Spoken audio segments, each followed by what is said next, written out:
پہلی صف دوسری صف ایسا پوری کرنا.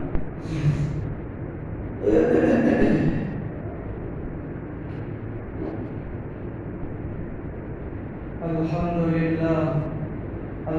لله نحمده ونستعينه ونستغفره ونؤمن به ونتوكل عليه ونعوذ بالله من شرور أنفسنا ومن سيئات أعمالنا ونعوذ بالله من شرور أنفسنا ومن سيئات أعمالنا ونعوذ بالله من شرور أنفسنا ومن سيئات أعمالنا من يهده الله فلا مضل له ومن يضلله فلا هادي له ونشهد أن لا إله إلا الله وحده لا شريك له ونشهد أن سيدنا ونبينا مولانا محمدا عبده ورسوله.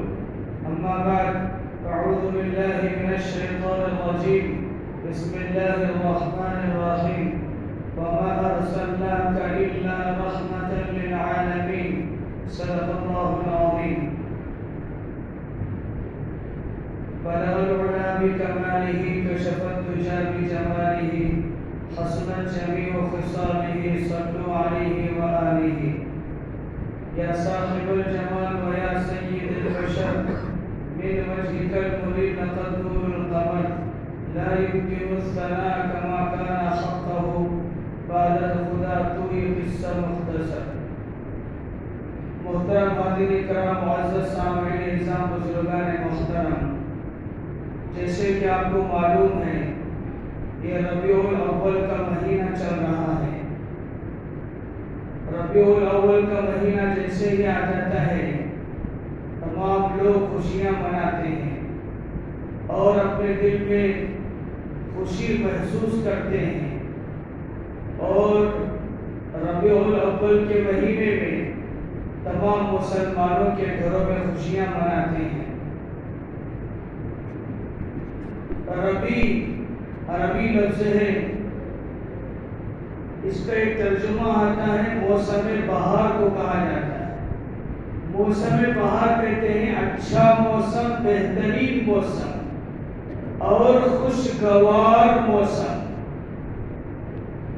اس موسم میں جیسے کہ ہم نے بار بار سنا ہے، بار بار اس مہینہ آتا ہے تو ہمارے ذہنوں کے اندر میرے اور آپ کے آقا سرکار مدینہ، تاجدار مدینہ، احمد مجتبی، محمد مصطفیٰ، خاتم النبیین، شفیع المذنبین، حضرت محمد الرسول اللہ صلی اللہ علیہ وسلم کی دنیا میں تشریف آوری کا.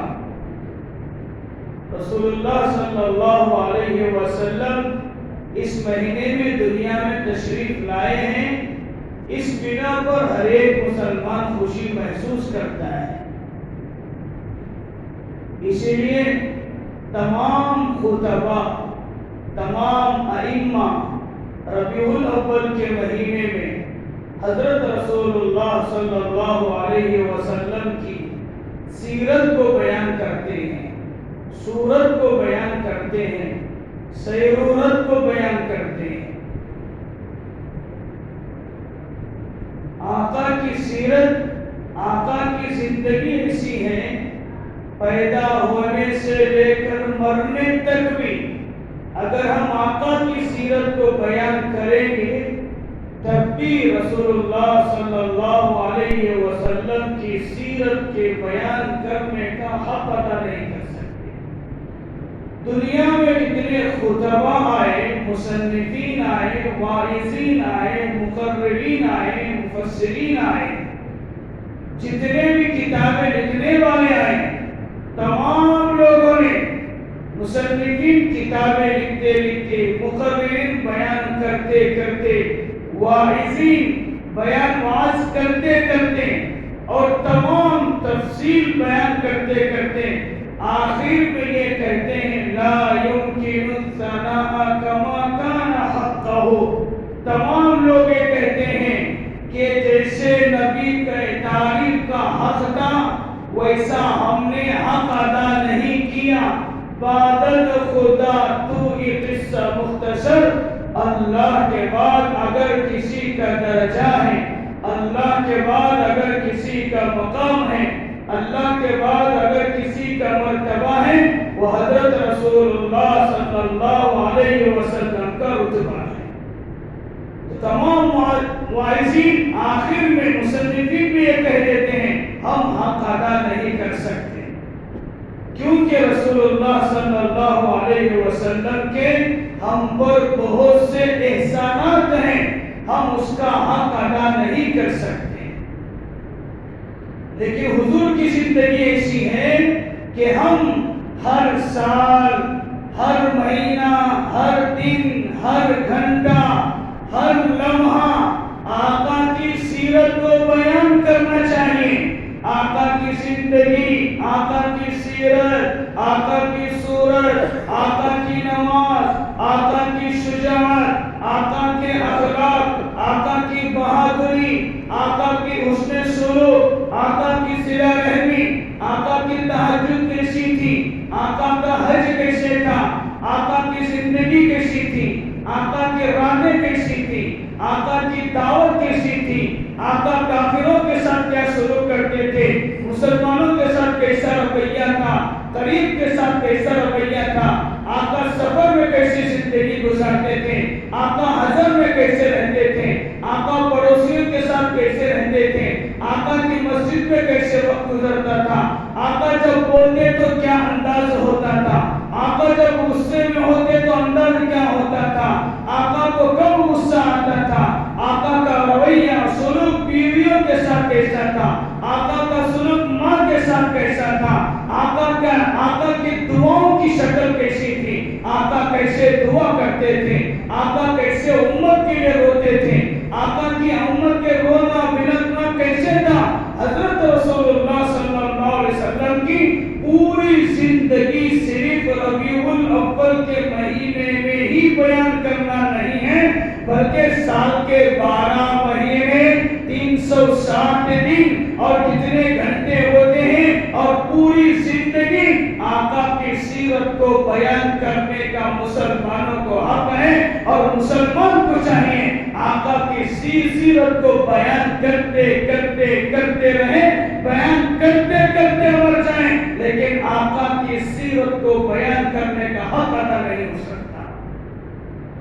حضرت رسول اللہ صلی اللہ علیہ وسلم کو بہت سے مقرروں نے ربیع الاول کے مہینے کو خاص کر دیا ہے۔ ربیع الاول کا مہینہ آیا، آقا کی زندگی کو بیان کر دیا، خاص یہ مہینے میں نہیں ہے، پورے سال بھر آقا کی سیرت کو بیان کرنا ہے، کیونکہ قرآن کی تفسیر، قرآن میں جو کچھ ہے وہ آقا کی سیرت ہے۔ پوری زندگی، پورے سال آقا کی سیرت کو بیان کرنا چاہیے، یہ مسلمان کا حق ہے، ذمہ داری ہے کہ پوری زندگی رسول اللہ کی تعریف کرتے کرتے کرتے کرتے مرے گا، جب بھی حضور کا حق ادا نہیں کرے گا۔ رسول اللہ صلی اللہ علیہ وسلم کا ہم پر احسان بہت ہے، رسول اللہ کا ہم پر احسان بہت ہے۔ ہم کو نماز جو ملی رسول اللہ کے طفیل میں، قرآن جو ملا رسول اللہ کے طفیل میں، ایمان جو ملا رسول اللہ کے طفیل میں، روزے جو ملے حضور کے طفیل میں، کعبۃ اللہ کا دیدار جو نصیب ہوتا ہے وہ آقا کے طفیل میں، اور پوری زندگی کیسے گزارنا، پاکیزہ زندگی، یہ سب رسول اللہ کی زندگی میں جنت بھی ملے گی، رسول اللہ کے طفیل میں اللہ کا دیدار بھی نصیب ہوگا، وہ رسول اللہ کے طفیل میں آب کوثر ملے گا، وہ رسول اللہ کے طفیل میں پوری زندگی پیدا ہونے سے لے کر مرنے تک، مرنے کے بعد قبر کی زندگی، قبر سے لے کر آخرت تک، اور جنت و جہنم کے فیصلے تک، اللہ کے دیدار تک، آقا کے طفیل میں سب کچھ ملا ہے۔ آقا کا ہم احسان نہیں چکا سکتے، اس لیے ہم ایک شاعر بھی کہتا ہے لا يمكن الثناء كما كان حقه بعد الخدا تو ایک قصہ مختصر، اللہ کے بعد اگر کسی کا مقام ہے وہ حضرت رسول اللہ صلی اللہ علیہ وسلم کا مقام ہے۔ اب حضور صلی اللہ علیہ وسلم کی کس سیرت پہ، کس شعبہ، کون سی عنوان پہ ہم بیان کریں؟ کیا حضور کی دعا کے بارے میں بیان کریں؟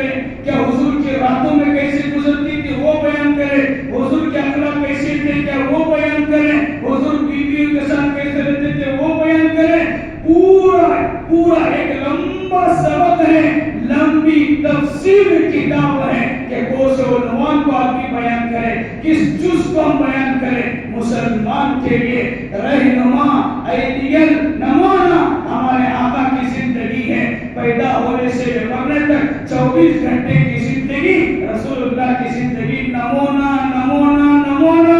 پیدا ہوتے وقت کیا کرنا، مرنے کے بعد کیا کرنا، ہر معاملے میں اللہ کے رسول صلی اللہ علیہ وسلم کی زندگی کو اللہ نے اسوہ حسنہ نمونہ آئیڈیل بنا کر ہمارے سامنے آقا کی زندگی کو پیش کیا ہے۔ یہودیوں کو، نصرانیوں کو، غیر مسلموں کو، دوسروں کو دیکھنے کی ضرورت نہیں ہے۔ آقا کی زندگی نمونہ ہے، پاکیزہ نمونہ، روحانی نمونہ، خوشگوار نمونہ، بہترین نمونہ، جاذبیت کا اور اس کے اندر کشش ہے، اسوہ حسنہ بہترین زندگی آقا کی زندگی ہے۔ کس نہ کس عنوان کو بیان کریں، بہت وسیع عنوان ہے، اس کو منحصر نہیں کر سکتے، ایک جگہ جمع نہیں کر سکتے، پوری زندگی بھی بیان کرے ختم ہونا مشکل ہے۔ اگست ربیع الاول کا مہینہ چل رہا ہے تو اسی عنوان سے بہت سے لوگ کہتے ہیں 12 ربیع الاول کو رسول اللہ صلی اللہ علیہ وسلم کی ولادت ہوئی ہے۔ بعض روایتوں میں ہے رسول اللہ صلی اللہ علیہ وسلم کا وفات بھی 12 ربیع الاول کو ہوا ہے۔ بعض روایتوں میں 13 بھی ہے، 11 بھی ہے، لیکن رسول اللہ صلی اللہ علیہ وسلم کی جب سیرت کو بیان کیا جاتا ہے، ہر ایک مسلمان اندر سے یہ جذبہ رکھے میں عاشق رسول بنوں، میں رسول اللہ کی سیرت کو اپناؤں، رسول اللہ کی صورت کو اپناؤں، ہر ایک کے اندر یہ جذبہ ہونا چاہیے۔ رسول اللہ صلی اللہ علیہ وسلم کی زندگی سب سے اچھی زندگی ہے، اس سے اچھی زندگی نہ ہے نہ ہوگی۔ سب سے اچھی پیاری خوبصورت زندگی آقا کی زندگی ہے۔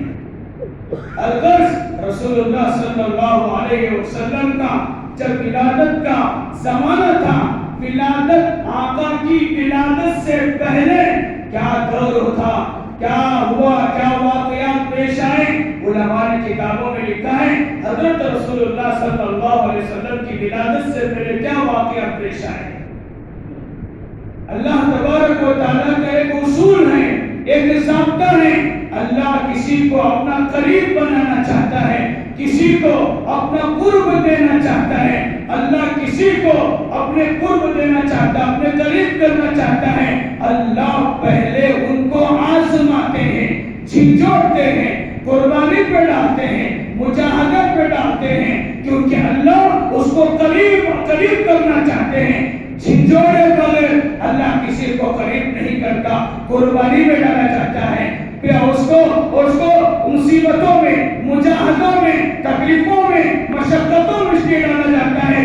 یہ ہمارے مطابق چلے گا نہیں چلے گا، کھرا ہوگا یا کھوٹا ہوگا، کچا ہے یا پکا ہے، اللہ آزماتے ہیں، اچھے لوگوں کو بھی آزماتے ہیں، نیک لوگوں کو آزماتے ہیں۔ بہت سے لوگ سمجھتے ہیں میں نمازی ہوں، میں دیندار ہوں، میں حافظ قرآن ہوں، میں عالم دین ہوں، میں مفتی ہوں، میں دین کی محنت کرتا ہوں، رات دن میں دین کا کام کرتا ہوں، نہ بیوی کی فکر، نہ بچوں کی فکر، نہ گھر بار کی فکر، میں دین کی محنت میں لگا ہوں، مجھ پہ کیوں حالات، مجھ میں کیوں پریشانیاں، مجھ میں کیوں فاقہ، مجھ میں کیوں قرض کی تکلیف، مجھے کیوں بیماریاں، میرے بچوں پہ بیماریاں، میرے ماں باپ پہ بیماریاں، اولاد پہ کی بیماریاں۔ اللہ جھنجھوڑتے ہیں، اے میرا بندہ میری محبت میں میرے قریب آنے کے قابل ہے یا نہیں، اللہ جھنجھوڑتے ہیں اسے۔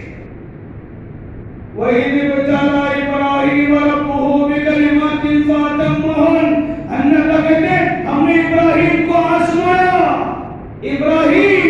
ابراہیم علیہ السلام حضور کے جد امجد ہے، ان کو آزمایا گیا، بڑے بڑے نو امتحان لیے، بڑے بڑے نو امتحان، ایسے ویسے امتحان نہیں، ایسے گھر میں پیدا کیا، باپ بت کو بناتے تھے، ابراہیم ان کے بیٹے تھے، پھر بتوں کو بیچنے کے لیے بھیجا، پھر انگار میں ڈالا گیا، پھر بادشاہ کے مقابلے میں کھڑا کیا گیا، پھر گاؤں کے باہر نکال دیا گیا، بچوں سے محروم کر دیا دیا گیا. پھر نہ جانے کیا کیا حالت ابراہیم کا ہے, پورا قوم کا مخالف ہو گیا, پھر بھی ڈٹے رہے, جمے رہے. اللہ نے کیا کیا, بڑے بڑے جب امتحان میں کامیاب ہوئے, اللہ نے کہا ان ھذا لہو البلاء المبین. ہم نے ابراہیم کو بڑے آزمائش میں مبتلا کیا, بڑے بڑے امتحان میں مبتلا کیا, بڑی بڑی تکلیفوں میں مبتلا کیا. ابراہیم کیسے تھے, کیسے تھے ابراہیم؟ ابراہیم وَإِذِ ابْتَلَىٰ إِبْرَاهِيمَ رَبُّهُ بِكَلِمَاتٍ فَأَتَمَّهُنَّ. وہ کامیاب نکلے. جب ابراہیم کامیاب ہو گئے, اللہ نے کیا کیا, قَالَ إِنِّي جَاعِلُكَ لِلنَّاسِ إِمَامًا. ہم نے ابراہیم کو ملت کا امام بنایا. لوگ آج آگے بڑھنا چاہتا ہے اور آگے جانا چاہتا ہے.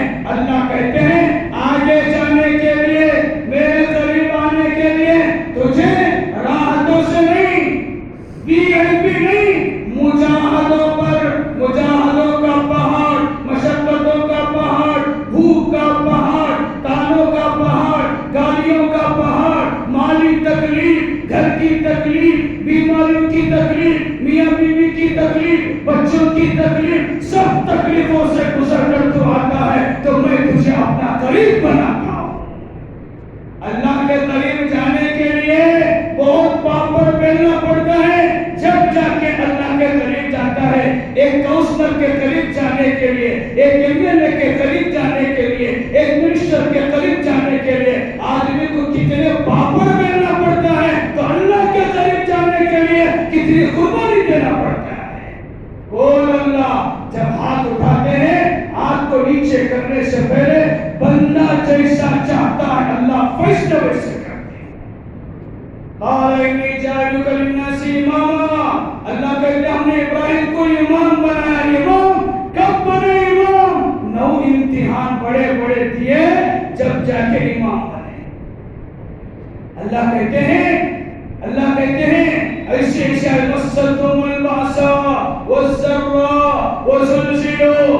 جب صحابہ انبیاء علیہ السلام کے جو ان کے حوالین تھے پچھلے زمانے میں, جب ان کو سختی, تکلیف, بھوک آئی, وزلزلوا, جھنجھوڑا گیا, تو وہ سب کہنے لگے حتیٰ یقول الرسول والذین آمنوا معہ متی نصر اللہ. ان کے ساتھ رہنے والے کہنے لگے اللہ کی مدد کب آئے گی, اللہ کی مدد کب آئے گی. اللہ آزماتے ہیں, اللہ آزماتے ہیں. جیسے ایک ویکتی گولی کی دکان میں گیا, ٹانک کو پینے سے پہلے ٹانک کے بوتل کو ہلاتے ہیں. اللہ بھی اپنے مخلص بندے کو, اپنے قریب کرنے والے بندے کو بھی ہلاتے ہیں. ہلا کر, جھنجھوڑ کر, پکا ہے کچا ہے دیکھ کر پھر اپنے قریب کرتے ہیں. تو اللہ کہے گا الا ان نصر اللہ قریب. اللہ نے کہا اے نبیوں پیغمبروں کہو اللہ کی مدد قریب ہے, قریب ہے, قریب ہے, پریشان ہونے کی ضرورت نہیں ہے. الا ان نصر اللہ قریب. اللہ کہتے ہیں اللہ کی مدد قریب ہے. صحابہ کو آزمایا گیا, وزلزلوا زلزالا شدیدا. صحابہ پہ کیسی کیسی جھنجھوڑا گیا, کیسی کیسی تکلیفیں دی گئی. اس کے بعد صحابہ کو رضی اللہ تعالی عنہ ورضوا عنہ کی سرٹیفکیٹ ملی. اے صحابہ تم کو میں نے آزمایا, میں تم سے راضی, صحابہ اللہ سے راضی. اللہ پر کیا کرتے ہیں, کسی کو بڑا مقام دینا چاہتے ہیں, بڑا جھلڑتے ہیں. ہم مٹکا لینے چاہتے ہیں, مٹکا 10 روپے کا, 50 روپے کا, اسے ٹھوک کو دیکھتے ہیں یہ اچھا گھر کی کیا اس کے اندر خامی ہے کہ یہ اندر چیتا کیا نہیں چیتا. مٹکے کو مار کے دیکھتے ہیں, اللہ بھی انسان کو مار کو دیکھتے ہیں ایک اچھا کی پکا ہے. تو حضرت رسول اللہ صلی اللہ علیہ وسلم جو سلسلہ حضور کا ہے, ابراہیم علیہ السلام کی دعا ہے. کعبۃ اللہ کو بناتے بناتے, کعبۃ اللہ کو تعمیر کرتے کرتے ابراہیم میستری, اسماعیل علیہ السلام مزدوری, میسن, کعبۃ اللہ کے پتھر کو اٹھا کو لانا اور جو سیمنٹ بالو ملا کے اس کو اٹھا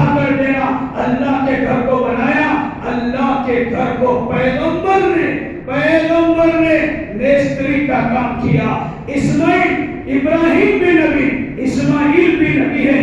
ابراہیم کعبۃ اللہ کا کام کرتے کرتے ربنا تقبل منا انک انت السمیع العلیم، دین کا کام کرنے والا، مسجدوں کو بنانے والا، صدقہ دینے والا، حج کرنے والا، جو بھی دین کا کام کرنے والا ہو، کام کرتے کرتے دعا کرے اے اللہ اس عمل کو قبول کر. ابراہیم کعبۃ اللہ کو بنائے، تمام اور ان اول بیت وضع للناس للذی ببکۃ مبارکا وہدی للعالمین، دنیا کا سب سے پہلا گھر کعبۃ اللہ ہے. بناتے بناتے اے اللہ جو میں کام کر رہا ہوں اس کو قبول کر، تو سننے والا ہے، جاننے والا ہے. اسماعیل علیہ السلام کام کرے. اللہ کے گھر کا کام کرنا حقارت نہیں ہے، اللہ کے گھر میں جھاڑو دینا ذلت کا کام نہیں ہے، اللہ کے گھر کی استنجا خانہ صاف کرنا یہ ذلت کا کام نہیں ہے، اللہ کے گھر میں کچرا اٹھانا یہ ذلت کا کام نہیں ہے. اللہ کے گھر کا کام پیغمبروں نے کیا ہے، صحابہ نے کیا ہے، یہ تو شان کی چیز ہے، مغفرت کا ذریعہ ہے. اللہ ایسے لوگوں کو قبول کرتے ہیں جو اپنے گھر اللہ کے گھر کی حفاظت کرتا ہے، نگرانی کرتا، باقی صفائی کرتا ہے. اللہ کے پاس ان کا بڑا مقام ہوتا ہے. وہ بناتے بناتے ربنا وبعث فیہم رسولا منہم یتلو علیہم آیاتہ ویزکیہم ویعلمہم الکتاب والحکمہ. اے اللہ میرے خاندان میں ایک نبی کو بھیج جو قرآن کی تلاوت کرے، دلوں کی صفائی کرے اور حکمت کی دعوت تبلیغ کا کام کرے، آیت سنائے، ایک دل کو پاک صاف کرے اور دین کی محنت کو یعلمہم الکتاب والحکمہ قرآن پڑھ کے سنائے. اللہ پاک نے نبی ابراہیم کام کرتے کرتے دعا کیے، وہ ابراہیم کی دعا کو اللہ نے قبول کیا. ابراہیم کی قربانی، اسماعیل کی قربانی وہاں سے چلی ہے. ایک مسلسل چلتے چلتے چلتے چلتے پھر قربانی لگی کس کی؟ حضور صلی اللہ علیہ وسلم کے پردادا ہاشم، حضور کے پردادا ہاشم، ان کی پردادی کا نام سلمہ. فرمایا کہا ہے مکہ جو آباد ہوا ہے اما ہاجرہ نے اس کو آباد کیا. زمزم کا جو پانی نکلا اس کو آباد کیا. 4100 سال کے بعد ہمارے نبی نے اس کو اپنا وطن بنایا، مکہ مکرمہ کو. اما ہاجرہ تھی پہلے وہاں پر، 4100 سال پہلے اس کو آباد کیا.